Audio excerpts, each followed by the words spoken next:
आज आप सभी को माता तुलसी जी की कथा सुनाएंगे। एक बार भगवान शिव ने अपने तेज को समुद्र में फेंक दिया था।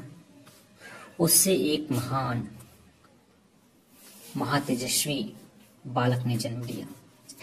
यह बालक आगे चलकर जालंधर के नाम से पराक्रमी दैत्य राजा बना। इसकी राजधानी का नाम जालंधर नगरी था। दैत्यराज कालनेमी की कन्या वृंदा का विवाह जालंधर से हुआ। जालंधर महाराक्षस था।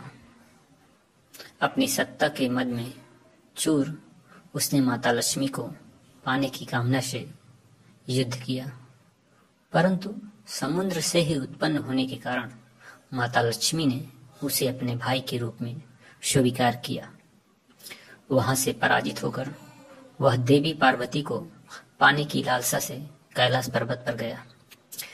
भगवान शिव का ही रूप धरकर माता पार्वती के समीप गया, परंतु मां ने अपने योग बल से उसे तुरंत पहचान लिया तथा वहां से अंतर्ध्यान हो गई।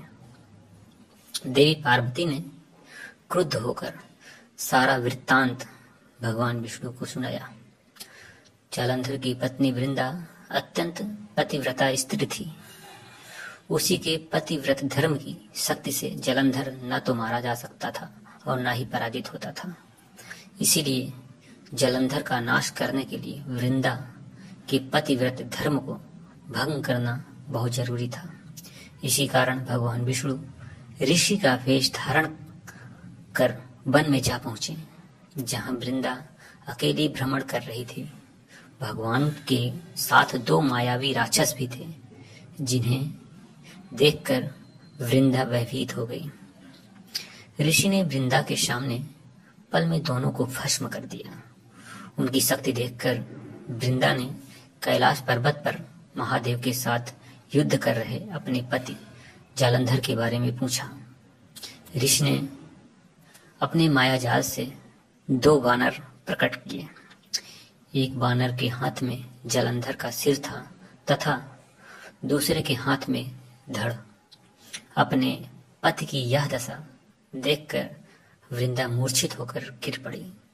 होश में आने पर उन्होंने ऋषि रूपी भगवान से विनती की कि वह उसके पति को जीवित करे। भगवान ने अपनी माया से पुनः जालंधर का सिर धड़ से जोड़ दिया, परंतु स्वयं भी वह उसी शरीर में प्रवेश कर गए। वृंदा को जब इस छल का जरा आभास न हुआ, जालंधर बने भगवान के साथ वृंदा पतिव्रता का व्यवहार करने लगी, जिससे उसका सतीत्व भंग हो गया। ऐसा होते ही वृंदा का पति जालंधर युद्ध में हार गया। इस सारी लीला का जब वृंदा को पता चला तो उसने क्रुद्ध होकर भगवान विष्णु को शिला होने का श्राप दे दिया तथा स्वयं सती हो गई। जहां वृंदा भस्म हुई वहां तुलसी का पौधा उगा। भगवान विष्णु ने वृंदा से कहा, हे वृंदा, तुम अपने सतीत्व के कारण मुझे लक्ष्मी से भी अधिक प्रिय हो गई हो। अब तुम तुलसी के रूप में सदा मेरे साथ रहोगी। जो मनुष्य भी तुम्हारे शालिग्राम रूप के साथ तुलसी का विवाह करेगा, उसे इस लोक और परलोक में विपुल यश प्राप्त होगा। जिस घर में तुलसी होती है वहां यम के दूत भी असमय नहीं आ जा सकते। गंगा व नर्मदा के जल में स्नान तथा तुलसी का पूजन बराबर माना जाता है।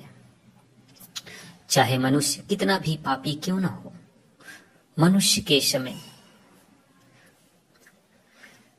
मृत्यु के समय जिसके प्राण मंजरी रहित तुलसी और गंगा जल मुख में रखकर निकल जाते हैं, वह पापों से मुक्त होकर वैकुंठ धाम को प्राप्त होता है।